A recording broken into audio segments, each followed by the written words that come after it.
بسم اللہ الرحمن الرحیم نحمدہ ونصلی علی رسولہ الکریم اما بعد۔ اللہ تعالیٰ نے جو اپنے نبی صلی اللہ علیہ وسلم کے ذریعے ہمیں دین عطا فرمایا ہے، اس دین کی خصوصیت یہ ہے کہ وہ دین عبادات اور معاشرت یعنی انسانوں کے آپس میں رہن سہن دونوں کے طریقوں کے بارے میں مفصل ہدایات دیتا ہے۔ دین کا ایک بہت بڑا حصہ ہے جسے معاملات کہا جاتا ہے، آپس کی انسانی معاشرت کے اندر جو لین دین ہے، ہیومن ڈیلنگ ہے، معاملات ہیں، ان کے بارے میں اللہ تعالیٰ نے بہت بڑی ہدایت جاری فرمائی ہے۔ اور ہمارے دین کی ایک بڑی خصوصیت یہ ہے کہ ہمارا دین یہ کہتا ہے کہ جیسے ایک آدمی عبادات کے اندر اچھا ہونا چاہیے، ایسے معاملات اور معاشرت کے اندر بھی اچھا ہونا چاہیے۔ اسی وجہ سے ہمارے دین کے اندر ناجائز منافع خوری، ناجائز طریقے سے مال کمانا، حرام چیزوں کو اپنی زندگی میں شامل کرنا، ان سب کے بارے میں ہدایات موجود ہیں۔ اور ایک مکمل مسلمان اور ایک اچھا مسلمان وہی شخص ہے جو کہ دین کے تمام ان تقاضوں پر عمل کرنے کی کوشش کرتا ہو۔ ان تقاضوں پر عمل کرنے کی کوشش میں اگر اس سے کوتاہی ہو جاتی ہو تو یہ ایک انسانی، اللہ تعالیٰ نے انسان میں جو کمزوریاں رکھی ہیں، خلق الانسان ضعیفا کی آیت اللہ تعالیٰ نے نازل فرمائی کہ انسان کمزور ہے اور اس سے بھول چوک ہو جاتی ہے، کوتاہیاں ہو جاتی ہیں، تو اس کے لیے اللہ تعالیٰ نے مغفرت کا تصور رکھا، استغفار کا تصور رکھا۔ لیکن ہدایت یہ دی ہے کہ دین کے وہ تمام تقاضے ہیں ان پر انسان عمل پیرا ہو۔ یہ تمہید میں نے اس لیے باندھی ہے کہ علماء کرام کے پاس اور ہم جیسے لوگوں کے پاس اکثر جو مسائل آتے ہیں ان کا ایک بہت بڑا حصہ وراثت سے متعلق ہوتا ہے۔ وراثت سے مراد ہے کہ ایک شخص کا انتقال ہوتا ہے تو اس کی جائیداد کی تقسیم کس طرح سے ہو۔ اس کے اندر بے انتہا قسم کے مسائل اور پیچیدگیاں ہیں۔ ان میں سے ایک بڑا مسئلہ ہے وراثت کی صحیح طرح سے صحیح وقت پر تقسیم نہ ہونا،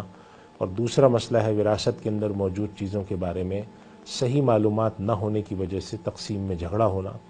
اور تیسری جو ایک بہت بڑی وجہ ہے کہ وراثت کے اندر ایسی دولت کا شامل ہونا جو کسی اور کے نام سے ہو، جسے ہم پاکستان کے قانون کے تحت بے نامی جائیداد کہتے ہیں، یا کوئی خفیہ جائیداد ہو یا کوئی چھپی ہوئی جائیداد ہو۔ اور ایک چوتھا بڑا سنگین مسئلہ ہمارے یہاں وراثت میں آ کے کھڑا ہوتا ہے کہ ایک شخص ہے جس نے ایک سے زائد شادیاں کر رکھی ہیں اور کچھ شادیاں اس کی سب کو معلوم ہیں، کچھ شادیاں پوشیدہ ہیں۔ تو ایسی صورت میں جب وراثت کی تقسیم پر بات جاتی ہے تو وہاں پر تنازعات کھڑے ہوتے ہیں، جھگڑے کھڑے ہوتے ہیں۔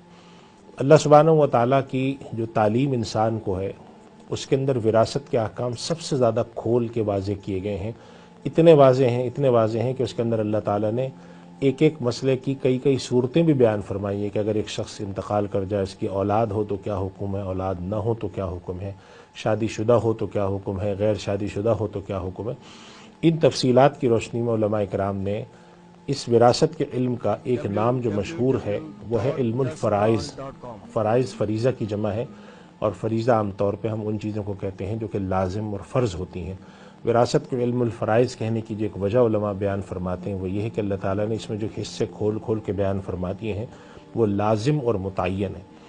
تو ایسے حالات میں جب ایک شخص کا انتقال ہو رہا ہو، وہ بیمار ہو، اپنی عمر کے حصے میں آ جائے، تو اس کے پر یہ لازم ہے کہ وہ اپنی جائیداد اور اپنی وراثت کے حوالے سے جتنی بھی ابہام ہیں، جتنی مشکل باتیں ہیں، جتنی پوشیدہ باتیں ہیں، جتنی خفیہ باتیں ہیں، جتنی وہ باتیں ہیں جن کے اندر کوئی تنازع کھڑا ہو سکتا ہے، کوئی ابہام ہے، اس میں کوئی ایمبیگوٹی ہے، اس کو واضح کر دے، اپنے پاس تحریری شکل میں لکھ کے رکھے۔ اسی وجہ سے علماء نے وصیت نامہ لکھنے کی جو 3 بنیادی جو اس کے اندر باتیں رکھی ہیں، وہ پہلی بات یہ کہ انسان وصیت نامہ لکھتے وقت اپنی اولاد کو، اپنے متعلقین کو دین اور ان معاملات کے حوالے سے نصیحت کرے، دین پر کاربند رہنے اور ان سب کے حوالے سے، جیسے حضرت ابراہیم علیہ السلام نے بھی، حضرت ابراہیم علیہ السلام کے خاندان میں جب ہم دیکھتے ہیں کہ حضرت یعقوب علیہ السلام نے اپنی اولاد کو وفات کے وقت جمع کر کے نصیحت کی تھی، اور دوسری بات یہ کہ اپنے مالی معاملات کے حوالے سے اس کے اندر وضاحت کر دے، اور تیسرا اس کے اندر آپس میں معاشرتی طور پر رہن سہن کے حوالے سے وصیت کرے۔ تو وصیت کے معاملات کے اندر جو ہمارے یہاں شفافیت نہیں ہے اور اس کے اندر تنازعات ہوتے ہیں، لڑائیاں ہوتی ہیں، جھگڑے ہوتے ہیں، اس کے لیے میں یہ سمجھتا ہوں ہم میں سے ہر شخص پر لازم ہے کہ وہ اس حوالے سے ایک تربیت حاصل کرے اور سوال نامہ مرتب کرے۔ ہمارے بہت سارے دارالافتاء، بہت سارے ایسے دینی ادارے ہیں جنہوں نے وصیت اور اس کے حوالے سے کچھ رسالے مرتب کیے ہیں۔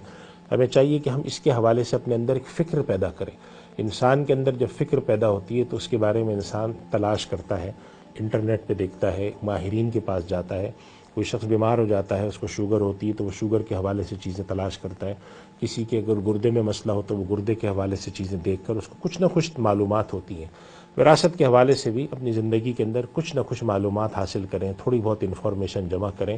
تاکہ آپ کو یہ معلوم ہو کہ انتقال کے وقت کیا کیا باتیں آپ کو اپنے اہل خانہ کو، گھر والوں کو بتا کر جانا ضروری ہے، تاکہ آپ کے جانے کے بعد آپس میں تنازعات نہ ہوں، آپس میں لڑائیاں نہ ہوں، جھگڑے نہ ہوں، ایک دوسرے کا مال ناحق طریقے سے نہ کھائیں۔ ایک انسان اللہ کے پاس اس حالت میں جائے کہ وہ بالکل ہلکا پھلکا ہو، کسی کا اس کے اوپر بوجھ نہ ہو، اس کا کسی پر بوجھ نہ ہو، یہ کہیں بہتر ہے اس حالت سے کہ ایک انسان اللہ کے پاس اس حالت میں جائے کہ اس کے اوپر بوجھ لدے ہوئے ہوں، دوسروں کا لین دین بھی اس پر ہو، دوسروں کے حقوق اس پر آتے ہوں، چیزیں اس نے واضح نہ کی ہوں۔ یہ ہمارے فرائض میں سے ہے، ہمیں چاہیے کہ اس کے حوالے سے ہم سیکھنا شروع کریں، انٹرنیٹ سے کچھ معلومات جمع کریں، علماء کرام کے پاس جائیں، سوال نامے مرتب کریں، تاکہ اس کے بارے میں ہماری معلومات میں اضافہ ہو اور ہم دین کے اس بنیادی تقاضے پر عمل پیرا ہو سکیں۔ اللہ تعالیٰ ہمیں عمل کی توفیق عطا فرمائے۔